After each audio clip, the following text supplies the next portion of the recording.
নমস্কার বন্ধুরা, গ্রিন ওয়াল টার্গেটের আজকে এই বাগানে এই যে গাছটি, এই গাছটি কিন্তু আপনারা 12 মাসই রাখতে পারবেন প্রয়োজন হলে। 12 মাস রাখার কথা কেন বলছি, এটিতে প্রচুর ফুল হয়। আর কিভাবে হবে সেটাও আমি বলে দিচ্ছি। আর এই যে পাশের এটা বলছিলাম, কালকে বৃষ্টি পড়ছিল তো তাই দেখাতে পারিনি। দেখুন কি সুন্দর কালারটি।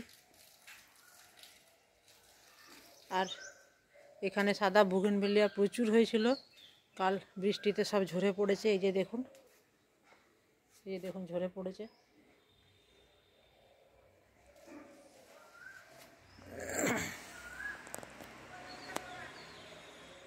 এই যে ডাঁটা, কাটোয়া ডাঁটার পাতাগুলো তুলে নিয়েছি।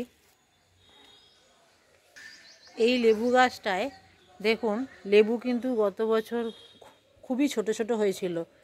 যেহেতু এই পাশের গাছটি আমার প্রায় মারা যাচ্ছিল, তাই আমি এটি একটু বেশি কেয়ার করেছি। কেয়ার করার ফলে এই যে কুড়িও যেমন একদিকে এসেছে প্রচুর, তেমনি আবার এইগুলিও কিন্তু বেশ ভালোই বড় হয়েছে, বেশ ভালো বড় হয়েছে। আর এই যে পাশের গাছটি আমি বলেছিলাম যে আমি ছিলাম না, নষ্ট হয়ে গেছিলো, তো এখন আবার এই যে প্রচুর ডালপালা বেরোচ্ছে। এইটিতে কিন্তু প্রচুর হতো, যার জন্য আমার আর অন্য গাছের দিকে অত নজর দিতাম না। কিন্তু যখন দেখলাম ওই গাছটা এই বছর হয়তো হবে না, একদম গোড়া এই যে এখানটাতে পুরো কেটে দিয়েছিলাম, আবার ডালপালা বেরিয়েছে, হয়তো হবে, না হওয়ার কিচ্ছু নেই। ছোট ছোট ডালপালা বেরিয়েছে, আবার আসবেও হয়তো কুড়ি। তবে এই গাছটির পাতিলেবু কিন্তু ভালোই হয়েছে এবং আমার বাড়িরও চলে যাচ্ছে। নিচে আরেকটি গাছ আছে। আর সব সময় দেখানো হয় না, ছাদে যখন আসি না ফোনটা নিয়ে আসা হয় না, আর তোলা হয়ে যায় জিনিসপত্র, অনেক কিছু তোলা হয়ে যায়। যেমন আমি আজকে অনেকগুলোই কুমড়ো ফুল তুলেছি, আর এতে যেহেতু এই যে স্ত্রী ফুল, এটি পরাগায়নও করে দিয়েছি, আর পাশে একটি পুরুষ ফুলও রেখে দিয়েছি। বাকি ফুলগুলো আমি তুলে নিয়েছি। আর এই যে দেখুন, বাড়ির বীজ থেকেই টমেটো দেখুন কীরকম ঝাঁকে ঝাঁকে টমেটো হয়েছে। এই যে দেখুন, আর এগুলোকে আমি সকালবেলায় বেঁধে দিলাম। কি পরিমাণ লঙ্কা হয়েছে দেখুন একবার।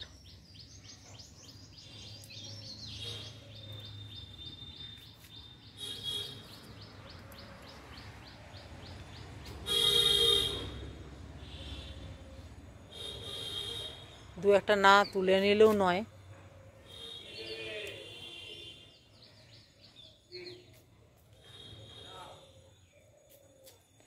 এখানে আমার এই উচ্ছে গাছটা রাখার ইচ্ছে ছিল না, কিন্তু এত বড় হয়ে গেছে আর কিছু করতে পারছি না। আর ওইদিকে ওই যে সব বেথো শাক হয়ে গেছে, ওটা কালকে তুলব। আর এত লঙ্কা ধরেছে, আমাকে তো লঙ্কা কিনতেই হবে না এখন। বাড়িরই বীজ থেকে এটা, এই লঙ্কা গাছের থেকেই পাকা লঙ্কা রেখে দিয়েছিলাম, তারই বীজ থেকে এই চারাগুলো তৈরি করেছি। লঙ্কা গাছের চারা কিন্তু আমি কখনোই কিনি না। আর এই লঙ্কা প্রচুর ঝাল হয়, যারা জানেন এই লঙ্কা সরু সরু লম্বা লম্বা লঙ্কাগুলো কিন্তু প্রচুর ঝাল হয়। আর এই যে ছাঁচি কুমড়োর গাছ, এই যে দেখুন জালি, এত জালি এসছে,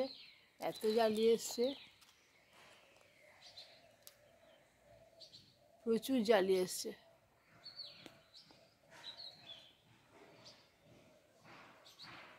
এই ছাঁচি কুমড়ো যেমন মিষ্টি কুমড়োর ডাল ডোগা পাতা খাওয়া হয় না, সেরকম কিন্তু ছাঁচি কুমড়োরও খাওয়া হয়।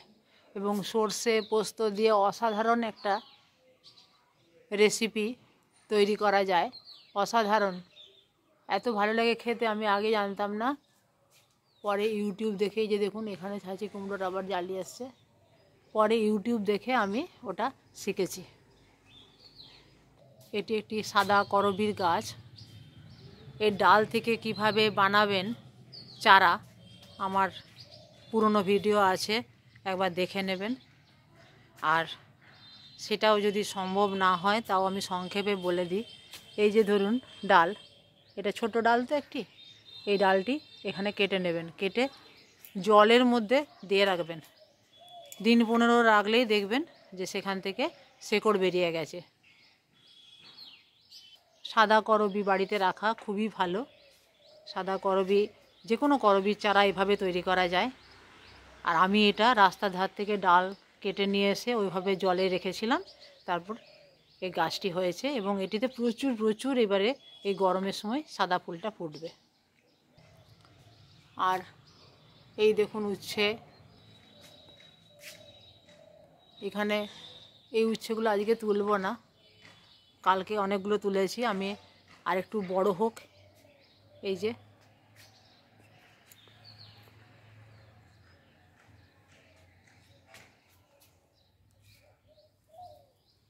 এই 5টা কাল পরশু করে তুলব। তো এইভাবে এখানেই ভেবেছিলাম ওখানকার ওই উচ্ছে গাছটা এখানেই পুঁতে দেব, কিন্তু সেটা আর হলো না। গাছটা বড় হয়ে গেল এমন যে আর এখানে আর আনা গেল না। নাহলে এখানে উচ্ছে গাছ আমার 2টো উচ্ছে গাছ উঠেছে এবং প্রচুর উচ্ছেও খেলাম আমি। আর এটা একটা জানালার নেট ছিল, সেই জানালার নেটটা এখানটাতে আমি এইভাবে দিয়ে দিয়েছি। আপনারা এগুলো এইভাবেও কিনতে পারেন। এগুলো যেখানে বীজ টিজ পাওয়া যায় দোকানে, সার বীজ, সেখানেও পাওয়া যায় অনেক সময়, নার্সারিতেও অনেকে কিনতে পারেন। তো এগুলো একটু অল্প স্থায়ী, ভালো করে লাগালে অবশ্য অনেক দিনই যাবে। আমার এখানটা দরকার নেই বলে খুলে রাখা আছে। আর যেটি দেখাবো দেখুন, এটি কিন্তু এবছরেরই গাছ। এত সজনে ফুল হয়েছে কি বলবো, খুব খুশি আমি। ছোট্ট গাছটি, এই যে এটি 20 লিটারের বালতিতে লাগানো আছে। এই দেখুন গোড়ার থেকে ফুল হয়ে এসছে, দেখেছেন তো? ছোট্ট একটি গাছ, কি সুন্দর, কি ভালো লাগে। ছাদ বাগানে সজনে ফুল আমরা আগে তো কল্পনা করতে পারতাম না যে নিচে মাটি না থাকলে সজনে গাছ অসম্ভব, কিন্তু দেখুন কতটুকু ছোট্ট গাছ একটি, তার মধ্যে ডালপালা বেরিয়ে কত সুন্দর ফুলটি ধরেছে। দেখা যাক কটি ডাঁটা হয়। আর এখানের গাঁদা গাছগুলো এবার আমি তুলে ফেলে দেব, এখানটাতে তো তুলবই। এখানে চন্দ্রমল্লিকার ডালটা কেটে দিয়েছি, এই যে ডালটা কেটে দিয়েছি, এই গোড়াটি রেখে দেব।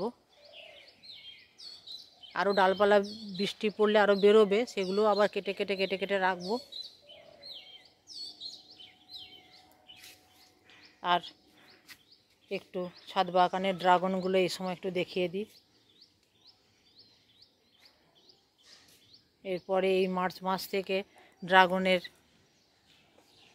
কুড়ি আসতে শুরু করবে। তো এই সময় আপনারা ড্রাগনের কিছু যত্ন করুন। আর কি করবেন আমি পরের ভিডিও নিয়ে আসছি। যারা আমার চ্যানেলে নতুন তারা অবশ্যই সাবস্ক্রাইব করবেন, পাশে থাকবেন। আর আমার বাগানটি কেমন লাগলো অবশ্যই অবশ্যই জানাবেন কমেন্টে। আর বিভিন্ন রকম টিপস পেতে কিন্তু এই চ্যানেলটি আপনাকে সাবস্ক্রাইব করতেই হবে। আজ রাখি, দেখা হবে পরের ভিডিওতে।